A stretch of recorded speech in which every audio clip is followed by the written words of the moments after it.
అనంతపురం జిల్లా బేలుగుప్ప మండలము బ్రాహ్మణపల్లి గ్రామంలో జన్మించిన మారెప్ప తన చిన్నతనంలోనే ఉదారగుణం ఎక్కువ. తోటివారి కష్టాలను చూసి చెలించిపోయే మారెప్ప తనకు ఉన్నంతలో సాయం చేస్తూ దానగుణాన్ని చాటుకున్నారు. మారెప్ప సేవలను గుర్తించిన భారతీయ సాహితీ అనువాద ఫౌండేషన్ వారిచే సాహితీ సౌరభం బిరుదుకు ఎంపిక చేసింది. క్రోధినామ సంవత్సరం ఉగాది రోజు జరిగిన ఉగాది పురస్కారాలు కవి సమ్మేళన కార్యక్రమంలో హెచ్ మారెప్పను సాహితీ సౌరభం బిరుదుతో సత్కరించింది.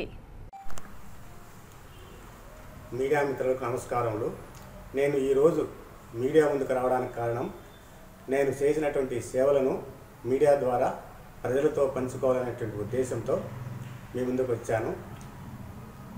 నేను మా ఊరు అనంతపురం జిల్లాలోని బెలుగుప్ప మండలంలో గల ఒక మారుమూలలో ఉన్నటువంటి బ్రాహ్మణపల్లి అనేటువంటి గ్రామము. మా నాన్నగారి పేరు శ్రీ మేక హనుమంతప్ప గారు, మా అమ్మగారు పేరు హనుమక్క గారు. నేను మా ఊర్లోనే ప్రాథమిక విద్యను చదువుకున్నాను. ఆ తర్వాత అక్కడ దగ్గరలో గలటువంటి నర్సాపురం అనేటువంటి ఊరిలో 6-7 తరగతులు చదివినాను. ఆ తర్వాత కళ్యాణదుర్గంలో 10వ తరగతి వరకు చదువుకున్నాను. తర్వాత అనంతపురంకి వచ్చి ప్రభుత్వ జూనియర్ కళాశాలలో ఇంటర్మీడియట్ చదివినాను. ప్రభుత్వ డిగ్రీ కళాశాలలో బీకామ్ వరకు చదువుకున్నాను. ఆ తర్వాత SV university MA political science చదివాను. తర్వాత అనంతపురంలో గలటువంటి మన విజయనగర్ లా కళాశాలలో బిఎల్ లా డిగ్రీ కూడా చదువుకున్నాను.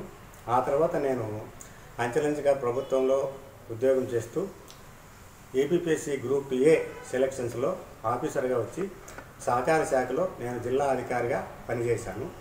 నేను కడపలో జిల్లా అధికారిగా పనిచేస్తూ ఉండి తర్వాత అనంతపురంకు బదిలీపై వచ్చాను.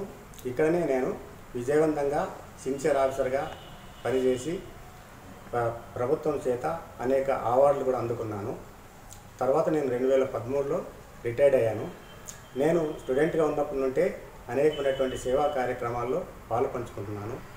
నాకు ప్రజలకు కావాల్సినటువంటి లోన్లు ఇప్పించడంలోనూ, తర్వాత మారుమూల ప్రాంతాల్లో ఉన్నటువంటి బీద వాళ్లకు బోర్లు మోటార్లు వేయించడంలోనూ, రైతులకు సహాయం చేయడంలోనూ, తర్వాత బీద వాళ్లకు ఈ ఇండ్ల స్థలాలు ఇప్పించడంలోనూ, తర్వాత భూములు పట్టాలు ఇప్పించడంలోనూ ఇట్లా అనేకమైనటువంటి కార్యక్రమాలని చేస్తూ వచ్చాను. నా వృత్తిరీత్యా ఉద్యోగం చేస్తూ ప్రవృత్తిరీత్యా సేవా రంగంలోనూ మరియు సాహిత్య రంగంలో కూడా నాకు చాలా ప్రవేశం ఉంది. ఇటీవల నేను రాసినటువంటి ప్రపంచం పరిగెడుతుంది అన్నటువంటి ఒక కవితకు రాష్ట్ర స్థాయిలో ప్రథమ బహుమతి అందుకున్నాను. ఆ తర్వాత ప్రపంచ నాటకోత్సవాల సందర్భంగా నా ఇంకెంత కాలం అన్నటువంటి ఒక నా నాటికను ఆల్ ఇండియా రేడియో వాళ్ళు సెలెక్ట్ చేసి ఆంధ్రప్రదేశ్లో ఉన్నటువంటి అన్ని రేడియో స్టేషన్ల నుంచి ఒకేసారి ప్రచారం చేశారు.